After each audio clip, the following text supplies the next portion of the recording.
Hey there, I'm Lance and I'm a gamer. I'm Sam and I'm a non-gamer. And we are Love to Hate, where we try to help gamers find great games to play with non-gamers. And today we're taking a look at Play 9 by AA Productions. Play 9 is a simple card game with a golf theme to it in which you are trying to have the lowest cards in front of you at the end of a round. The catch is, you can't see your cards. They're all face down. And you're going to be making choices as to whether you want to take a card from the middle and replace it with one of your face down cards, or flip over a card and show everybody what you have. And at the end of this, you want to have the fewest number of cards, or the smallest numbers out of everybody at the table. Just like in golf. You're going to play 9 rounds of this, hence the name Play 9, and you'll total up their scores and see who has the fewest. Let me show you exactly how it works down below, and then we'll come back and share our thoughts on it as a gamer and non-gamer. All right, here's Play 9, the card game of golf. Let me show you guys how this golf card game works. And with this game, you are just going to have a simple deck of cards. You're going to have a score pad and a pencil, and that's it. That's all the components to this game. So let's go ahead and get to the rules. Now, with this game, as I mentioned, it is a golf card game, and the reason for that, there are golf terms on all these cards. So you can see here, the numbers range from 0 to 12, 0 being really good, it's a mulligan card, 1 being an eagle, 2 is a birdie, 3 is a par, and then you go to the higher number cards here, 10 is a sand trap, 11 is a water hazard, and 12 is out of bounds. And as is the case in golf, lower numbers are better, and so you want these lower numbered cards versus the higher numbered cards, hence the reason why they're named bad things in golf. So you also have 4 of these hole-in-one cards that are worth -5 points. So you really want these. These are really good cards to have. Now the game is very simple. At the beginning, everybody's going to be dealt 8 cards face down. You're not going to be able to see these cards. And you're going to have a central draw deck and a central discard pile in front of all the players. At the beginning of the game, everyone will tee off, and what that means is you'll turn over any 2 of your cards to begin the game. So maybe I pick this card here. Ooh, I've got a birdie, and this card here. Oh, I got a 7. 7's not so great. Birdie is pretty good. Now, on your turn, it's very simple. You'll have a choice to make. You can either take the top card on the discard pile here, or you can draw the top card on the deck. 6 is not so great, so I'll go ahead and draw the top card off the deck here, and it's an eagle. That's fantastic. Now, what am I doing with this card? Well, you are replacing one of your cards. You can replace a card that you can see, or you can replace a card that you can't see. So as it is, I'm going to go ahead and get rid of this 7 because I'm saving 6 points here by replacing it with an eagle, and I put this on top of the discard pile. And then it would go to the next player on my left, and they would make the same choice. And this would come back around to me, and obviously there would be more cards here on the discard pile, but we'll just pretend that it's my turn again, and so I take the top card off the deck. Oh, it's an out of bounds. That is not good. I don't want that. And so I'm going to go ahead and discard it straight to the discard pile. Anytime you do that, when you take the card and you see it and you don't want it and you put it on the discard pile, you do have to flip over one of the cards that you can't see. So for instance, maybe this card right here. And again, play would continue on going around and around. And maybe I see a few more cards and I don't like them, and I'm going to turn this card over, and then I would turn this card over. Oh, look at this. I have the same number on top of itself. If you can ever do that, the same number right above the same number, so in this case 2 4s, that's great because those are going to cancel each other out, and they're not going to be worth any points. So these 2 4s here, instead of it costing me 8 points, which would be the case if they were like this, but since they're like this, those are going to cancel each other out, and that's 0 points. And let's say the game continues here. I draw another card. Look, there's another 4. Now, the reason why I might want to take this 4, not only to replace this 9, because that saves me 5 strokes, is because if I can get this to be a 4, then I will have 4 of a kind, and the pairs being on top of each other.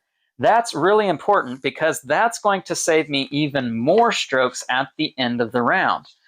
You can see here in the rule book how this works out.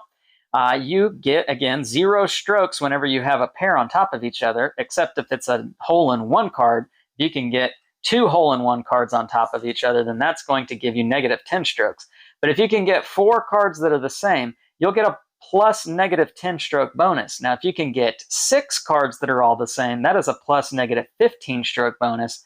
And if you can somehow get all of your cards to be the same, that is a plus negative 20 stroke bonus. And if you can get all 4 of the hole-in-one bonus cards, well, that's going to be a negative 30 stroke point bonus. Now, the way a round ends, play is going to continue, and you'll be flipping over cards. And whenever you get to where you only have 1 card remaining, you can look at the card and say, look, there's my another 4. I am going to replace this 10 here. You can say, I don't want this card. And there's another 4. That's crazy. I don't want this card. So I'm going to go ahead and get rid of it. And on your last card, only your last card, you do not have to flip over that card. This is called lining up the putt. And you can do this as many times as you want, going around the table each time until you finally do reveal that last card. And then you're stuck. This is it. This is your score. All the other players will get one last turn to try and do the best that they can with their hand. And then you'll go into final scoring. Final scoring is very simple. You just add up all of the points on your cards. Again, subtracting any points for pairs that are on top of each other, getting bonus points if you have 4 of a kind, 6 of a kind, or 8 of a kind. And then you will write your score on the score pad, and you will play 9 rounds of this game. Hence the name Play 9. Whoever has the lowest score at the end of 9 rounds is going to be the winner, and that is how you play 9. Let's go back up top and share our thoughts on this game. And we're back, and now we're going to share our thoughts on Play 9 from a gamer and non-gamer's perspective. So, Sam, this is a game that's been around for some time. I think it came out in 2004, but you and I, we've never heard of it, played it ever before until they sent us a copy, and we do want to thank them for sending it to us here for reviewing. But are you a fan of golf? No, me either. I'm not really a fan at all. However, I think, this game is something that you can still enjoy, even if you're not a fan of golf. What was your initial impression of this game? I thought you were going to have knowledge about golf, and you don't. No, you don't at all. Other than that, you just need to know, like in golf, lowest score wins. Yeah. That's the extent of what you need to know about golf. Now, the rule set for this game is fairly pretty simple. I don't think it's something that's too hard to wrap your mind around. What was it like for you? Yeah, I think the reason I like this game so much is because it is very easy to explain how to play. And with me and Lance, it's one thing when he's explaining a game to me, but when we have other people, I get anxious, them not knowing the rules, not because I care about the rules, but because when you have to stop and answer questions, it just kind of interrupts gameplay. It slows down the whole experience. And this is just one of those games we played with our best friends, and everyone got it immediately. And I think that we have a very big mix of gamers and non-gamers, and that really proved just how simple this game is to learn. Yeah, I think you can explain this game in 2 minutes. I mean, you're really trying to just have low numbers, or at least pairs, or 4 of a kind, 6 of a kind, all 8 of a kind, which is pretty rare. I don't know that will ever happen, but that's as simple of the game that you have here with this. But let's talk about, is it something worth playing? In your opinion, what was your experience like playing this? I would put this game in a card game party game category. Right. It's not like your typical party game, but the energy that you have while playing it, how quick it is, how simple it is to understand how to play. I think it really fits in that party game category, even though it doesn't seem like one. Yeah.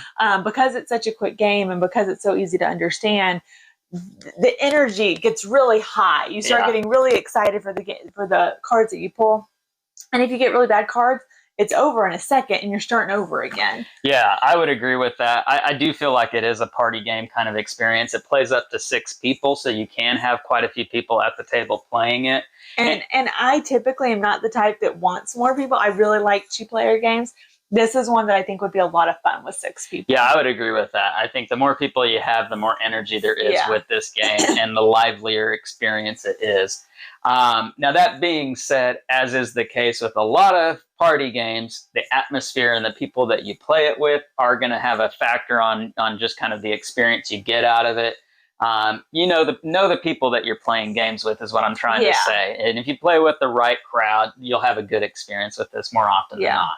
All right, let's get to our pros and cons with Play 9. For you, Sam, what are the pros about this game when playing with non-gamers? I think just the ease of play is number one. It's so easy to play. It's easy to understand. I think our kids would easily, we haven't played it with them yet, but I think that they would enjoy it as well. So it's a big pro as far as, I mean, it's probably top of the list as far as easy to understand and enjoyable. Yeah, for sure. I think another pro about this game is just the accessibility. I mean, it's kind of like what Sam just said. You can play this with just about anybody, young crowd, old crowd, relatives. I think, with the holiday season coming up, this can be a really good experience to break out at Thanksgiving dinner or Christmas morning or just on the weekend because you want to. Yeah. It's really accessible and it doesn't take up a lot of space either. That's a really good thing too. The footprint is pretty small with this. So really easy to get to the table is what I'm trying to say. Anything about it that maybe doesn't work so great with non-gamers? I mean, it's really hard to come up with a solid con for this game just because there's just not that much to it. It's cards. You need all of them. That's not fussy or fancy or anything, but it's enjoyable. So I don't really think there's any cons that really I can think of. Yeah, I'll just throw out two small ones out there. And that one is and you could probably pick this up from the very beginning. It is luck dependent. You are kind of relying upon what you get when you turn over the card from the top of the deck. But as Sam already mentioned, it's quick and easy breezy. So you're not investing too much into this experience. So you're not heartbroken. And it's not one and done. Right. You get to move on. And it's rare that you're going to lose every single Just round. because I have bad cards now does not overall mean I'm going to lose the entire thing. So that is one thing about it. The other thing that I would say, too, is that it is a little bit of a one-trick pony in the sense that you really have one idea of what you're trying to do with this game. If you're cool with that, as we've explained it to you in this video, you'll probably like it, and that won't be an issue for you. If by watching this video, you kind of already kind of say, I don't really think that would be something that I'd be too invested in or like, then this is what it is. Don't go into thinking that you're going to, have some other kind of experience. It is what it is. And if you're cool with that, you'll have a great time with it. So, all right, scale of 1 to 10, love to hate. Where does Play 9 come in at for you? Does it come in as a 9? I think I would put it in a different category. I wouldn't just throw it in with every other game we've ever played. It is more a card game, party game. And so I think in that realm, it goes higher than it would with all the other games. And I'd probably give it about a 7.8. Okay. In that category, it's very fun. Yeah. I'm going to score it the same way that Sam kind of described it as well, because I think you do have to grade party games, card games on a different level than, big board games that are doing a lot of things. This is a simple idea, and they're hoping to nail that idea. And I think they do. They do a good job with that with this game. And so if you know what you're getting going to the table with this, I think you're going to be pleasantly surprised more often than not. And because of that, I'm going to give it a 7.6.